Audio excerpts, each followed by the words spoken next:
बता दीजिए कि महाभारत और रामायण का नाम लेके किसने बॉम्ब ब्लास्ट कर लिया अपनी बॉडी पे चिपका के, किसी ने किसी को भगवान राम और कृष्ण का नाम लेके किसी को मार दिया, बताइए आप मुझे, अभी जवाब दो।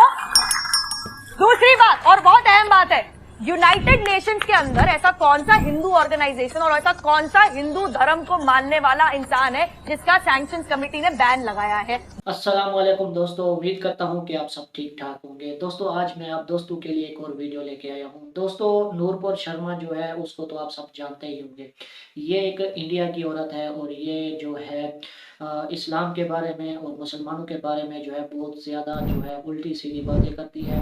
इस औरत को जो है इस्लाम के बारे में इतना नॉलेज भी नहीं है, फिर भी ये बकवासें करती है। इसने जो है डॉक्टर जाकिर नाइक चैलेंज दिया है इस औरत ने कि तुम मेरे सामने आके बैठ जाओ और इस्लाम के ऊपर और हमारे मज़हब जो मतलब कि उनका हिंदू मज़हब है उसके ऊपर मेरे साथ बातें करो। अगर मैं कोई बातों में आपसे मतलब कि मेरी बातें गलत हुई तो मैं अपनी जो बातें हैं वो वापस लूँगी और माजरत करूँगी इस बात के ऊपर। अगर तुम गलत निकले तो इस चीज़ के ऊपर तुम्हें भी माजरत करनी पड़ेगी और अपनी जो बातें तुम करते हो इन बातों को भी वापस लेना होगा। तो इसके ऊपर एक वीडियो है, तो चलते हैं जी इस वीडियो को देखते हैं।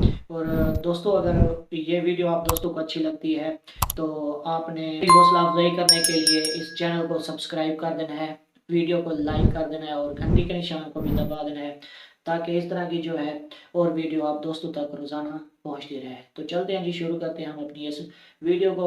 बता दीजिए कि महाभारत और रामायण का नाम लेके किसने बॉम्ब ब्लास्ट कर लिया अपनी बॉडी पे चिपका के, किसी ने किसी को भगवान राम और कृष्ण का नाम लेके किसी को मार दिया, बताइए आप मुझे, अभी जवाब दो। दूसरी बात और बहुत अहम बात है, यूनाइटेड नेशंस के अंदर ऐसा कौन सा हिंदू ऑर्गेनाइजेशन और ऐसा कौन सा हिंदू धर्म को मानने वाला इंसान है जिसका सैंक्शंस कमेटी ने बैन लगाया है। जवाब दो, जवाब दो। हिंदू धर्म को मानने वाला एक इंसान नहीं, एक सबूत नहीं, चाहे वो मक्का मस्जिद ब्लास्ट का केस हो, चाहे वो अजमेर शरीफ का केस हो, चाहे वो समझौता एक्सप्रेस हो जिसपे आप नहीं मानते, देश का कानून मानता है, देश का कानून। और प्रोफेशन से मैं इंजीनियर हूँ।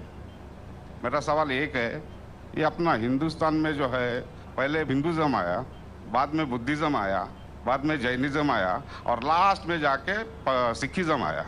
ये सब में कभी भी ऐसा झगड़ा लफड़ा बिपड़ा कुछ भी नहीं हुआ। इधर से जितना भी आया जैसे जूइश है, बाद में क्रिश्चियंस है, बाद में इस्लाम है, ये तीनों में 1400 साल होने के बाद भी अभी तक क्यों लड़ाई झगड़े हैं? पहला सवाल ये है। दूसरा सवाल, आप जो टेररिस्ट का को जो भी कुछ डेफिनेशन दिए वो तो ठीक है जान दे दो, मगर टेररिस्ट लोग इस्लाम को बदनाम करते, कुछ भी हो आप उसके अगेंस्ट ये जो काम कर रहे हैं ये बहुत अच्छा है।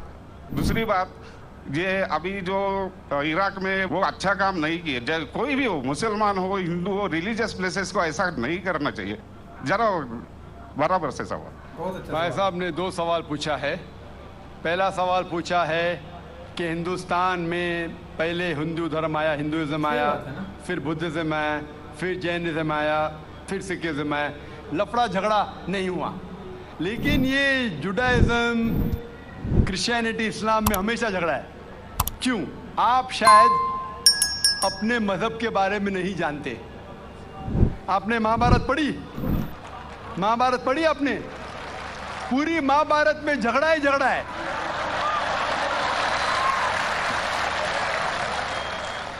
बाकी मजहब के ने अपने आपस में।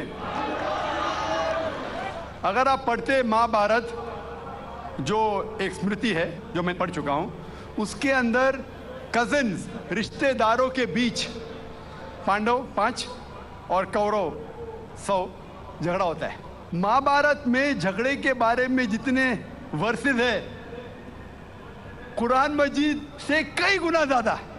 अगर गिनेंगे हम, कुरान मजीद गिनेंगे कितने वर्सेस है, महाभारत में कई ज्यादा है।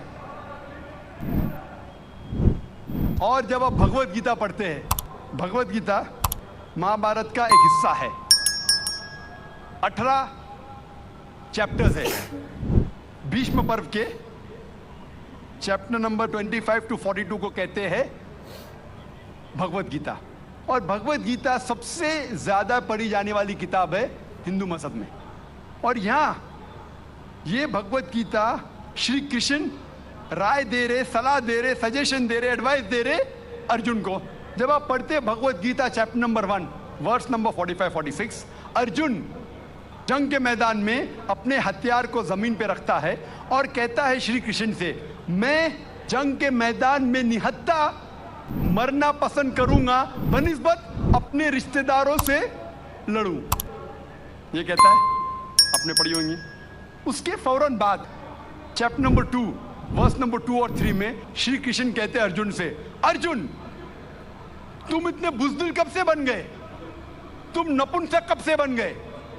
How have these impurities come in your heart, how have you become important? वो कहते हैं कि क्षत्रिय का धर्म है लड़ना।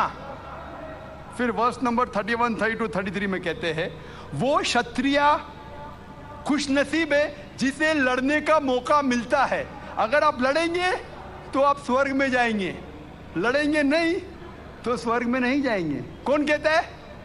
श्री कृष्ण एडवाइस देते हैं अर्जुन को। अगर मैं कहूंगा कि आपके श्री कृष्ण कहते हैं कि रिश्तेदारों का कत्ल करो, ये शैतानी हरकत है। अगर मैं कहूंगा कि आपके हिंदू मजहब की किताब में सिखाया जाता है कि रिश्तेदारों का कत्ल करो, ये शैतानी हरकत है। वो हिंदू मुझसे कहता है लेकिन ये जंग है हक और बातिल के दरमियान। मैं बोला कुरान मजीद में भी वही लिखा है, हक और बातिल के दरमियान। मैं जानता हूं हिंदू मजहब में ये नहीं लिखा है कि रिश्तेदार कत्ल करो, लेकिन हक के लिए लड़ना भी पड़े, नो प्रॉब्लम। चाहे वो आपके रिश्तेदार हो, चाहे वो आपके वालिदैन हो, नो प्रॉब्लम। तो ये श्री कृष्ण कहते अर्जुन से। और जो क्रिटिक्स ऑफ इस्लाम उछालते मोहम्मद सल्लल्लाहु अलैहि वसल्लम की हदीस को, सही बुखारी की जिल्द नंबर 4 हदीस नंबर 46 किताब जिहाद में अल्लाह के रसूल कहते कि जो भी मुजाहिद जिहाद के लिए जाता है, अगर उसका कत्ल होता है तो वो जन्नत पे जाता है, अगर वो जिंदा वापस लौटता है तो उसे इस दुनिया का माल मिलता है। अक्सर क्रिटिक्स इंक्लूडिंग अरुण शूरी इस हदीस को उछालता है, कहते कैसा मजहब है, लड़ने को कहता है, मर जाते लड़ाई में तो जन्नत मिलती है, वरना इस दुनिया की दौलत। अगर आप भगवत गीता पढ़ेंगे चैप्टर नंबर 2 वर्स नंबर 37, उसमें श्री कृष्ण कहते हैं अर्जुन से, अर्जुन उठो और लड़ो। अगर आप मर जाएंगे, कत्ल हो जाएगा, आप जाएंगे स्वर्ग में।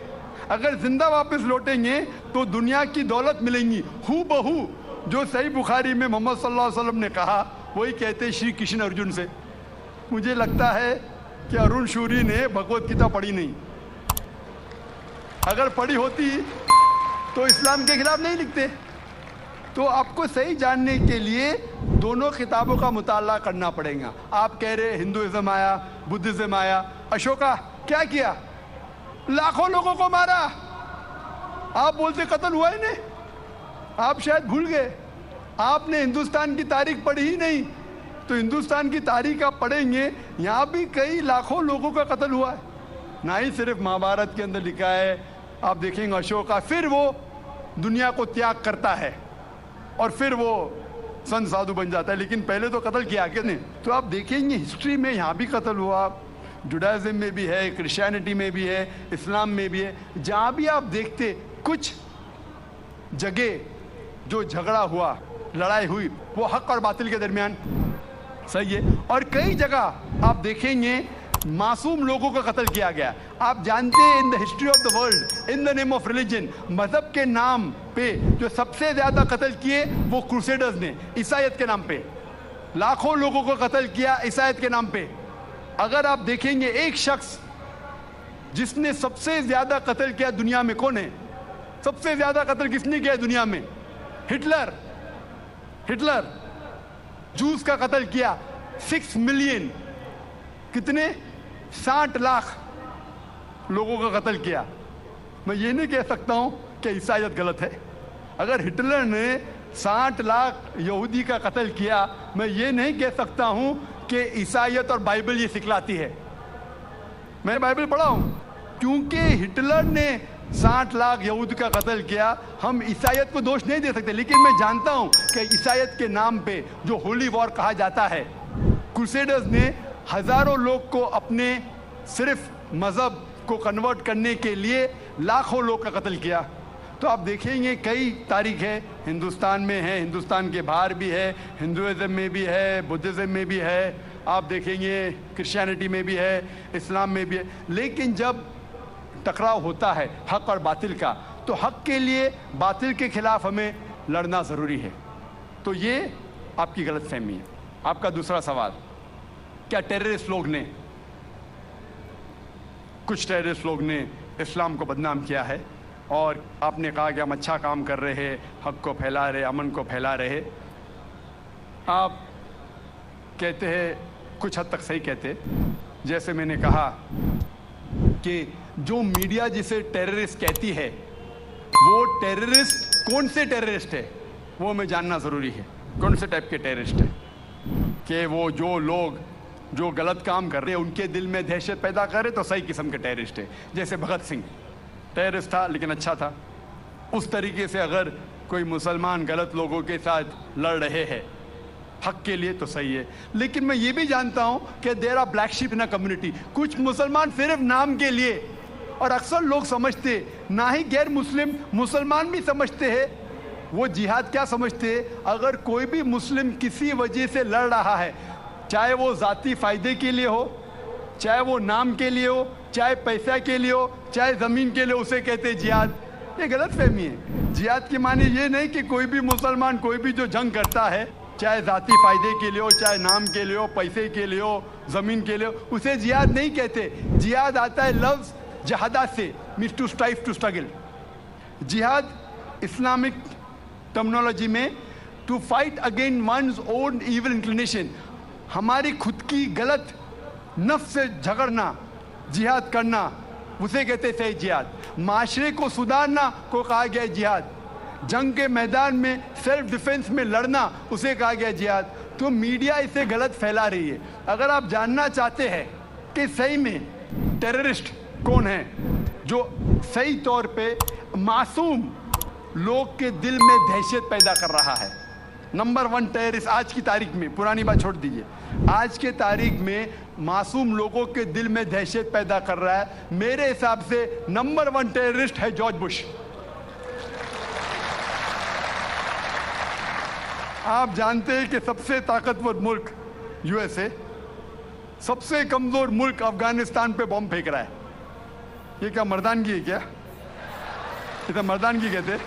बॉम्ब फेंक रहा है ऊपर से, और हम देखते हैं किसके लिए इल्ज़ाम लगाते बिन लादेन पे।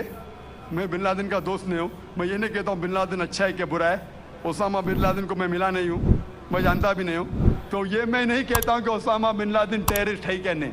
लेकिन अगर मान भी लो, जितने प्रूफ है सब गलत है। अफगानिस्तान बोलती है यूएसए से, आप हमको प्रूफ दो, वो प्रूफ देते मुशर्रफ को, टोनी ब्लेयर को। प्रूफ मांग रहे अफगान लोग, दे रहे मुशर्रफ को, टोनी ब्लेयर को। ये किधर का इंसाफ है?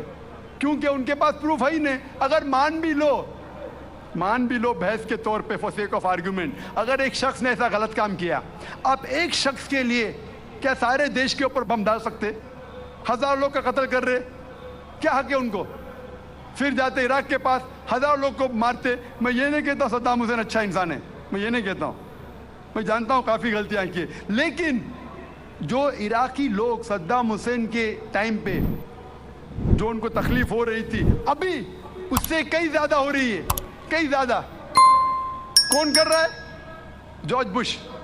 ये तो मैंने 5 साल पहले कहा था ऑस्ट्रेलिया में, जब मुझे अमेरिकन कॉन्सुलेट ने पूछा था सवाल कि do you consider Osama bin Laden terrorist, तो मैंने उस वक्त कहा था, चंद महीने बाद, 2-3 महीने बाद, 11 सितंबर के बाद, I consider number 1 terrorist to be George Bush, और हेडलाइंस में आया था।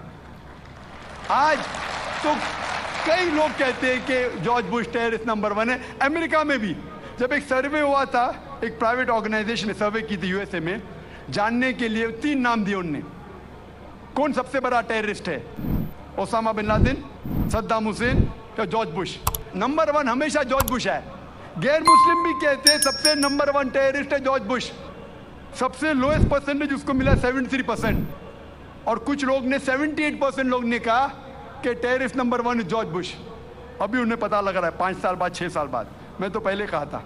तो आप मुझसे पूछेंगे कि ये मीडिया ऐसे लोग को लेके उछाल रही है और मीडिया बदनाम कर रही, जो हालात हो रही है, कोई भी मजहबी, चाहे टेम्पल हो, चाहे चर्च हो, चाहे मस्जिद हो, कुरान में लिखा है उसको डिस्ट्रॉय नहीं करना चाहिए।